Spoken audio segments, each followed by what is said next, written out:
Welcome to the deep dive. This is where we really get into the sources you send us. Try to pull out the key ideas. That's the goal, making complex stuff accessible. And today, we have a really interesting pair. Luiz von Paumgarten's The Abstractionists papers. And the classic Douglas Hofstadter's Gödel, Escher, Bach. Exactly. Both are tackling, huge questions about reality, the mind, how complex systems even work. We've got your sources ready. Yeah, and GB, it's a landmark for so many people, right? Yeah. Consciousness, self-reference, it covers so much ground. It really does. And the Abstractionist papers, or TAPI as we might call it, you can find it free online, by the way, at welcometothe.bluespace.com.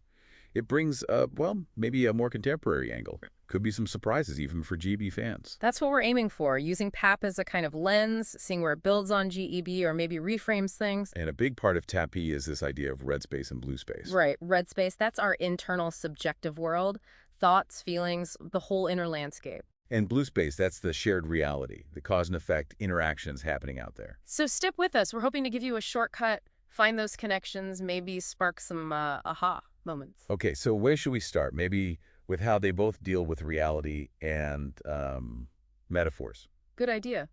GEB sort of pushes you to question assumptions without always using explicit metaphors like Plato's cave or the Matrix. TP actually calls those out directly. Right, Plato's prisoners, seeing shadows, Neo in the simulation, this idea we might be fooled, living in a shared illusion. Yeah, but TP's critique is interesting. It says those metaphors assume one shared illusion, and therefore one big truth to find if you escape. Okay. So what's TAP's alternative? Well, it suggests we each build our own internal world, a red space. They're like parallel realities constructed by us based on our interpretations of blue space. So not one big matrix, but billions of individual ones, in a way, running alongside the actual causal reality. Kind of, yeah. It's a different way of thinking about being mistaken, isn't it? Less about a universal deception. That idea of building our own internal worlds, these red spaces, it really clicks with GEB, doesn't it? It does. Hofstadter spends so much time showing how meaning pops up from, symbols and self-referential loops. Like our minds are those complex systems building meaning inside our own red space. Exactly. And both books really push back against relying only on, simple linear logic to understand these things. Which brings us to paradox. Paradoxes. Those things that just don't compute right. TIP uses classics like the chicken and the egg or the ship of Theseus. All right, but not just as logic puzzles. It argues they show where our usual thinking about cause and effect or what makes something itself over time kind of breaks down. Okay, so they reveal limits in our thinking. Yes, but TIP goes further. It reframes paradox not as some flaw, but as normal. It's part of how the mind works. So? These contradictions, these moments where what we expect doesn't match what happens, that's actually the driver for learning. It makes our red space adapt. Wow, okay, so paradox isn't a bug, it's a feature. It makes us grow. That's the idea. It's the engine for updating our internal models. Which is a bit different from GE, where paradoxes like the liar's paradox, this statement is false, are more about showing the limits of formal systems, like logic itself. Exactly. GEB uses them to show incompleteness in logic. T sees them as fundamental to how minds make sense of a messy world. They're signals that our current understanding needs tweaking. Okay, that's a really key difference in emphasis. Definitely. So digging deeper into reality, TP lays out this framework with two orthogonal domains. Orthogonal, okay, like lines at right angles on a graph. They meet, but they're fundamentally different directions. Precisely. There's the causation domain, that's blue space. Continuous interaction, cause and effect flowing. Got it. And the other? The interpretive domain, that's red space, where we build meaning, where our models live, where even space and time seem to exist for us. This sounds a bit like Hofstadter's levels of description, how meaning emerges at higher levels from lower level stuff. There's definitely a parallel. TPAP is very explicit, though, that causation, blue, and interpretation, red, are distinct but linked. They interact constantly, but one doesn't become the other. So how do they interact? What's the link? TIP calls it induction. Events in blue space, things happening, induce interpretations in our red space. So something happens out there, and we make sense of it in here. Right. And then our interpretations in red space can lead us to act, to do things, which puts changes back out into blue space. It's a continuous loop. Okay, that interaction makes sense. So let's talk more about that red space, the internal model. Yeah, TIP described it as our constructed reality. Everything we consciously access thoughts, memories, feelings, perceptions. It feels complete, total. But it's built by us. Internally generated, yes. Which echoes Dieb's exploration of how we find patterns, create meaning from, well, just symbols or raw data. We're pattern matching machines building internal representations. And these internal models, or red spaces, they're not fixed, are they? Not at all. TAP stresses they're constantly adjusting. We take in new stuff, expand our interpretations, update our expectations based on what happens. We explain things to ourselves. And sometimes there's a bigger shift. Exactly. Sometimes, trying to fit things in, dealing with those contradictions or paradoxes we mentioned, it forces a kind of reorganization. Yeah. A whole new way of seeing things emerges. Emergence. That sudden insight, the light bulb moment. TAP used that as the mind essentially restructuring its internal model when the old one just can't cope with the incoherence. That is learning, growth, insight. That connects well with Jeeb's examples of emergence, like Conway's Game of Life. Simple rules leading to complex, unpredictable patterns. Right. TAP mentions the game of life, too, as an example of complexity from simplicity.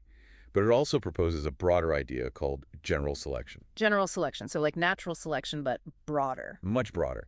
It's a framework for change in any complex system. Think minds, societies, ideas, not just biology.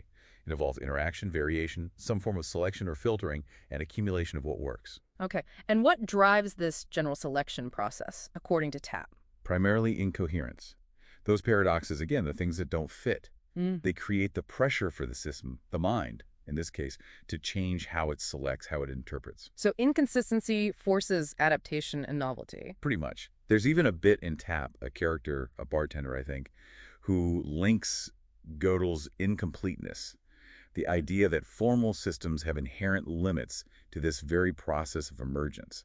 The gaps, the incoherences, they force the system outwards to new ways of operating. That's a really deep connection. Wow, okay, let's shift gears slightly. Space and time.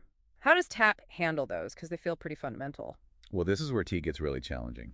It argues space and time aren't the fundamental containers we usually assume they are. Not containers, then. What are they? Interpretative tools, mental constructs, ways our red space organizes movement and change. They're features of our interpretation, not necessarily features of blue space causation itself. Whoa, okay, so like useful concepts our minds evolved or developed? Essentially, yes. Powerful tools for navigating and predicting, but part of our internal model. Kite uses the twin paradox from relativity as an example, showing time isn't absolute, it's related to interaction and motion within blue space, which leads to different interpretations of duration in different red spaces.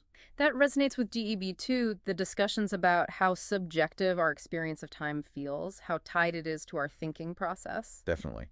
And TTAP distinguishes between little now, our experience of moments flowing one after another in a sequence, Our usual sense of time passing. and big now, which refers to the sort of timeless, continuous flow of causation in blue space, where everything is interconnected without that sequential separation we perceive. Okay, little now in red space, big now in blue space. That's a helpful distinction. And bringing back that term orthogonality, Right, the right angles idea. TAP suggests real breakthroughs, transformative progress, often come not just from refining what we already do within our current red space model. But from shifting perspective, coming at the problem from a completely different orthogonal direction. Exactly. Stepping outside the existing frame, using a different kind of interpretation altogether. Which seems to tie into this final big idea from TAP the Process Universe. Yes. The idea that reality, fundamentally, isn't made of static things.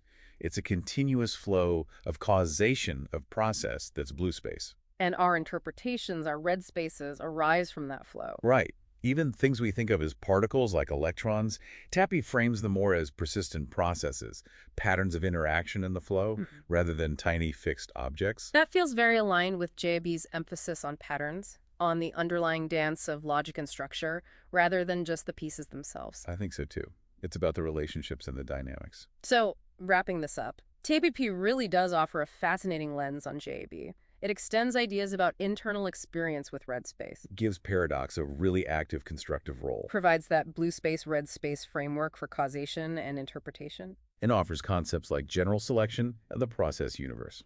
It seems like GB explores the deep structures of thought and logic, often within formal systems, while TAP focuses more on the dynamics of individual subjective experience, the red space interacting with that shared causal reality, blue space. That's a good way to put it. Teti brings in that red-blue distinction, orthogonality, and incoherence, driving general selection as really unique contributions. And while both are profound, maybe Tep-P, being more contemporary, offers insights that feel quite practical, thinking about perception, communication, Right. knowing we all live in slightly different red spaces. Absolutely. It has implications for understanding misunderstandings, different perspectives, even how change happens in ourselves and in groups. So, a final thought for you listening. How does this idea, the distinction between your own internal red space and the shared causal blue space, change how you think about your experiences, your interactions? It's something to chew on. And definitely check out the Abstractionist papers. It's free at welcometothe.bluespace.com. Maybe even reread parts of GEB afterwards, see if it looks different through that red-blue lens. Absolutely. Well, thanks for diving deep with us today. Let us know what sources you want us to tackle next time. Until then, keep thinking.